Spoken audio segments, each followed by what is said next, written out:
Labas na rin po ng COMELEC ang top 6 party list groups batay po sa National Certificate of Canvass. Nasa top 6 ang mga sumusunod. Ito, hindi mo rin akalain ito. Akbayan, 2,779,621. Ang number 1 dyan, si Sel Jokno. Yan.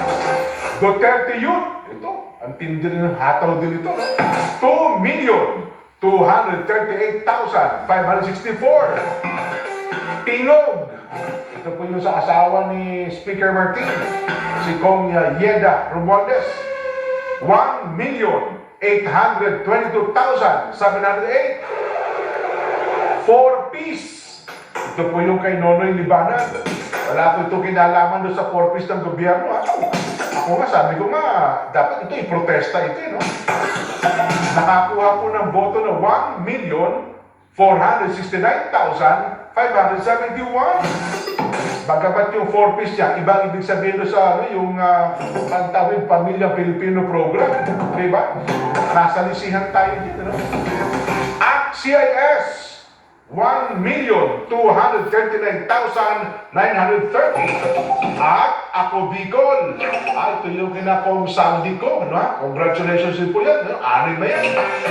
1,073,119. Ano ibig sabihin? Ito bang anim na ito, makakakuha sila ng tagda-tatlo? Pasok? Tagda-tatlo sa kanila? So, kung tatlo, 6, 12, 18. 18 agad dyan. 18. Kaya ang kailangan lang na congressman mula sa party list ay 63. 63 minus 18. Christian, Cornista. Sige, pakikumplit mo para alam natin ilan papapasok. 18. 63 minus 18. Ilan na natin tira?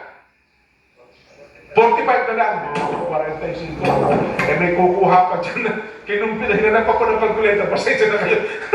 Medyo nahirapan eh. Kasi meron pa makakakuha ng dalawa dyan. Dalawa. Di ba? Kaya, 43. Naku.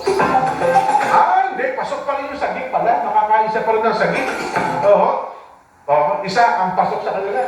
Pasok po. Kaya ngayon ang tawag ko na ngayon ay Congressman Paulo Marcoleta. Si Kuya Pao magiging congressman na. Talaga naman kasi nakaano 0.97%. Ayan. Congratulations po sa mga representante ng Sagip Party List. Number 1 nominee, Kong Paulo Marcoleta. Na-canvass na rin po ng NBOC ang nasa 175 certificates of canvass, kabilang po ang 58 mula po sa overseas sa unang araw, 101 noong Wednesday, at 16 noon po naman Thursday.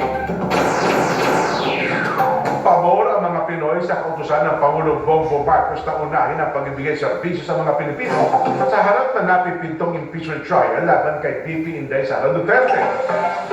Ang direktiba ibinigay umano ng Pangulo sa isinagawang pagpupulong sa Malacanang na dinaluhan ng mga miyembro ng kanyang gabinete.